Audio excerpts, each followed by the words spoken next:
Hello student, today we will start chapter number 11 of 9 Science, Work and Energy.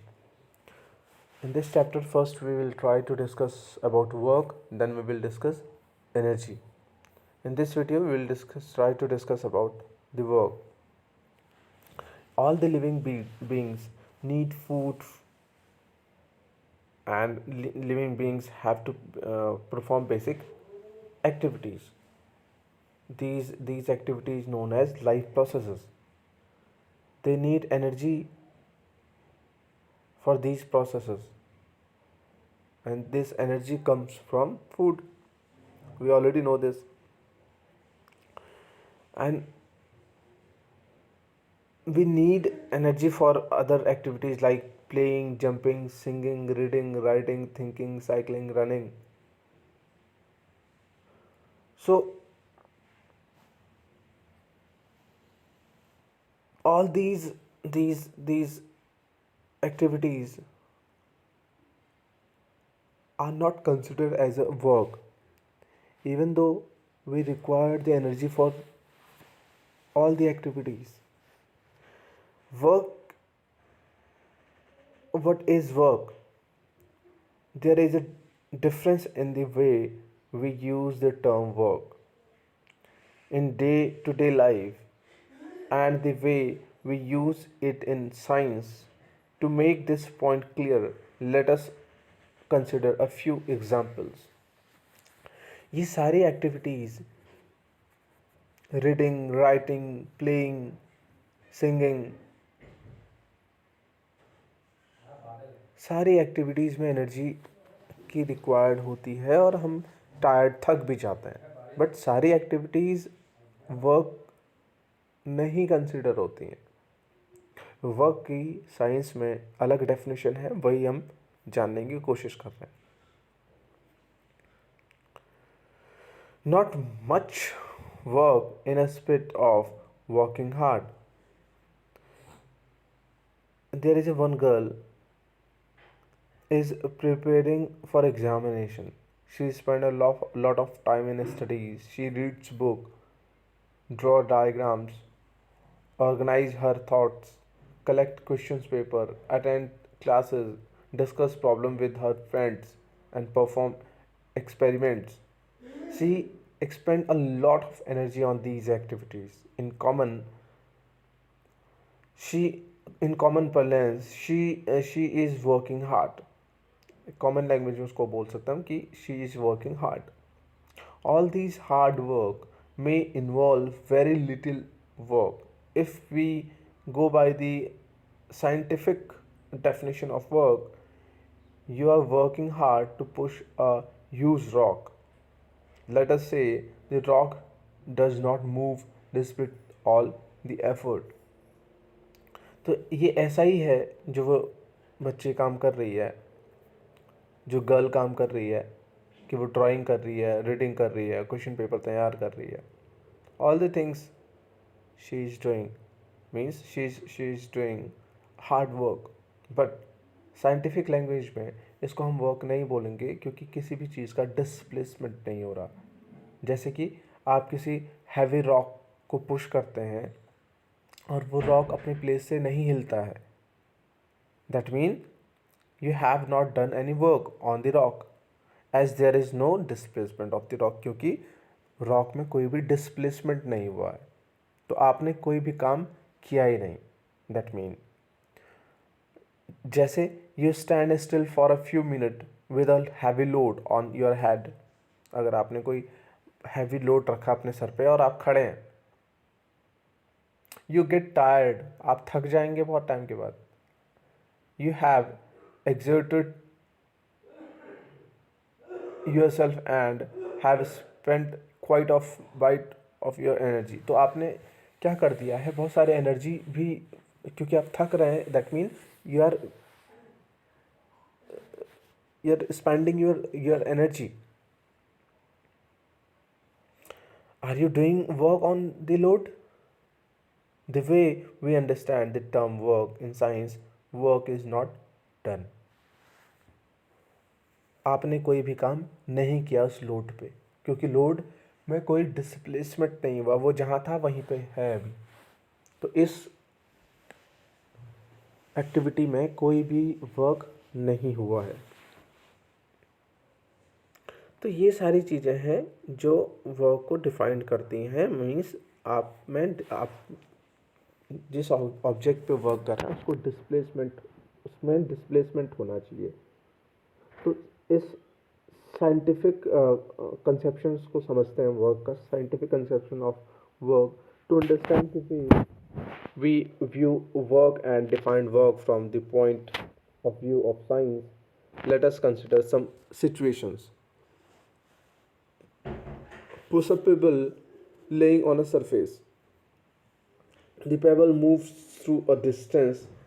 You exert a force on the pebble and the pebble got displaced. In this situation work is done. तो एक अगर कोई पत्थर है, उसको आप उसके उसके प्लेस से फोर्स लगा के डिस्प्लेस कर रहे हैं. इन this case you done work. A girl pulls a trolley and the trolley moves through a distance. The girl has exerted a force on the trolley and it is displaced. Therefore, work is done. लड़की ने क्या किया, trolley को push करा, force लगाया और वो trolley क्या करती है, डिस्प्लेस होती है, मीन्स अपने प्लेस से हट जाती है. तो इस कंडीशन में उस लड़की ने वर्क किया है. We have lot of examples. Lift a book through a height. Do to this you must apply a force. This book raise up. There is a force applied on the book and the book has moved. Hence the work is done. तो आपने क्या करा, एक book को उठाया है तो वो अपने प्लेस से हट गई है. दैट मीन आपने क्या किया, काम किया है. तो there are many examples. You can read these examples, learn these examples by yourself. Now, the proper definition for the work done by a constant force. If we try to discuss about the force or the work, then we have to consider constant force. How is work defined in science? To understand this, we shall first consider the case when the force is acting in the direction of displacement. हमने एक case देखा है, उसी के through हम क्या कर रहे हैं, साइंस की डेफिनेशन बनाने की कोशिश कर रहे हैं, वर्क की डेफिनेशन बनाने की कोशिश कर रहे हैं. तो केस क्या है कि जिस डायरेक्शन में हम फोर्स अप्लाई कर रहे हैं, डिस्प्लेसमेंट भी उसी डायरेक्शन में हो रहा है.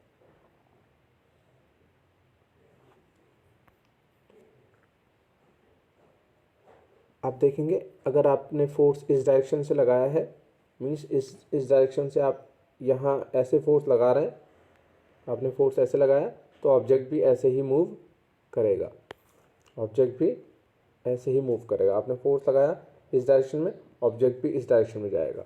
आप इसको इस डायरेक्शन में फोर्स लगाते, ऑब्जेक्ट इस डायरेक्शन में जाता. तो मीन्स सेम डायरेक्शन में है दोनों, displacement and force. Let a constant force F. हमने क्या ले लिया, एक कांस्टेंट फोर्स लिया है एफ, जिसको हम अप्लाई कर रहे हैं ऑब्जेक्ट पे. Let the object to be displace. उसके बाद क्या होगा, after applying force the object will displace in the direction of force. तो जिस डायरेक्शन में फोर्स है, फोर्स की डायरेक्शन देखें, ये है, यहाँ से फोर्स ऐसे लग रहा है तो ऑब्जेक्ट भी इस डायरेक्शन में मूव करेगा. तो ऑब्जेक्ट जो मूव करा है यहाँ था और यहाँ से यहाँ पहुँच गया है. ऑब्जेक्ट मूव करा है तो उसमें डिस्प्लेसमेंट कितना हुआ है, मीन्स यहाँ से यहाँ का डिस्प्लेसमेंट एस मान लिया. तो एस हमने डिस्प्लेसमेंट माना है. देन वर्क को हम W से कंसिडर कर रहे हैं. Let W be the work done. We define work to be equal to the product of force and displacement. Then the work done.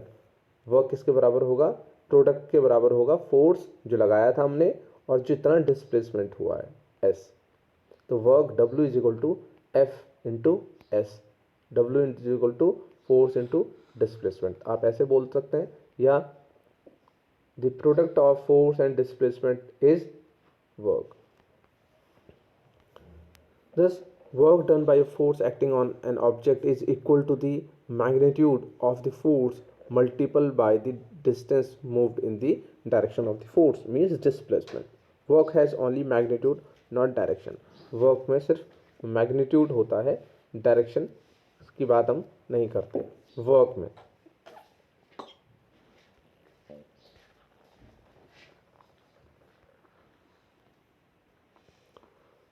Then if F is equal to 1, अगर F क्या है, force 1 newton है, तो and S is equal to also 1, means 1 newton force हुआ है और 1 displacement, metre का displacement हुआ है.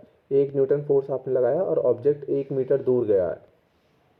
1 न्यूटन फोर्स में 1 मीटर डिस्प्लेसमेंट हुआ है. Then the work done by the force will be 1 newton metre. तो वर्क क्या हो जाएगा, 1 into 1, 1 newton into 1 metre, 1 newton metre. Work is 1 newton metre.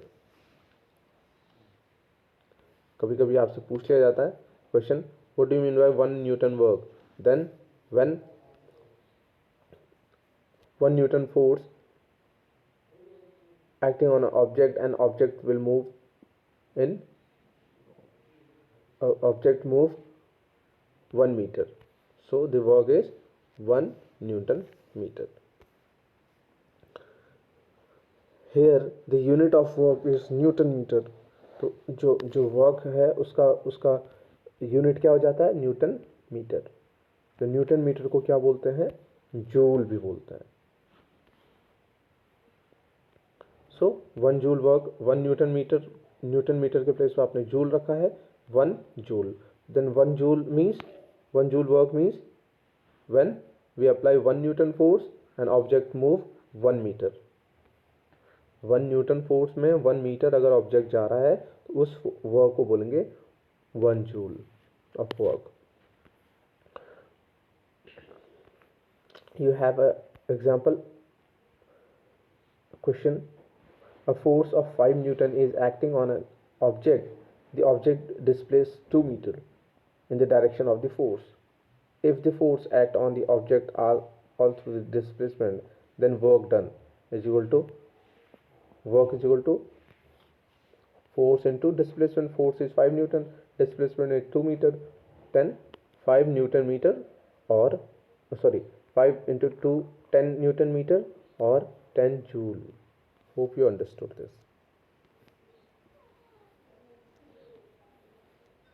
Now this kind of examples we have in the book, you can see them by yourself.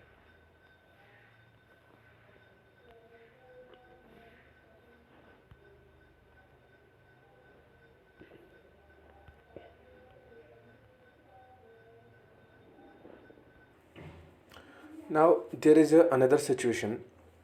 In this situation the work is positive, क्योंकि क्या हुआ है, जिस direction में force apply हुआ है उसी direction में ऑब्जेक्ट मूव किया है. तो जो डिस्प्लेसमेंट है वो भी पॉजिटिव है, फोर्स भी पॉजिटिव है, देन वर्क भी also positive. But here you can see another situation when object is in constant और यूनिफॉर्म वेलोसिटी. कोई ऑब्जेक्ट किसी वेलोसिटी में चलते हुए आ रहा है और आपने क्या किया, आपने उसको रोकने के लिए फोर्स लगाया है. तो क्या होगा, you are applying the force in the direction, in the opposite direction. वो ऑब्जेक्ट आपकी तरफ आ रहा है और आप फोर्स उसकी ऑपोजिट डायरेक्शन में लगा रहे हैं. तो क्या होगा, धीरे धीरे धीरे वो ऑब्जेक्ट रुक जाएगा. ऑब्जेक्ट धीरे धीरे रुकेगा, बट वो डिस्प्लेसमेंट किस डायरेक्शन में कर रहा है, आपके फोर्स के ऑपोजिट डायरेक्शन में डिस्प्लेसमेंट कर रहा है. आपने फोर्स, ऑब्जेक्ट आ रहा है इस डायरेक्शन में, ऑब्जेक्ट ऐसे आ रहा है और आपने फोर्स लगाया ऐसे. लेकिन क्या होगा, कुछ टाइम के बाद ऑब्जेक्ट रुकेगा, तो आपने फोर्स लगाना शुरू करा यहाँ से और ऑब्जेक्ट रुक रहा है यहाँ पे. Okay, this was the displacement. यहाँ से यहाँ तक डिस्प्लेसमेंट हो जाएगा object, but in opposite direction. In this case, in this situation the work done by the force F is taken as negative. तो इसमें उस फोर्स को नेगेटिव ले लेते हैं, डिनोटेड बाय माइनस साइन, या फिर उस डिस्प्लेसमेंट को नेगेटिव ले लेते हैं. तो ओवरऑल जो वर्क आएगा वो नेगेटिव आएगा. It is clear from the above discussion that the work done by a force can be either positive or negative. Hope you understood this.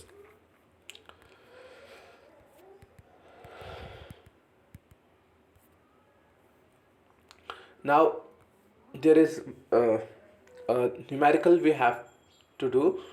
Means numerical दिया है, आपको फॉर्मूला पता है. You can put the values for force and displacement. You will get the work done. Hope you understood. In next video we will discuss about energy. Till then, take care of yourself. Thank you.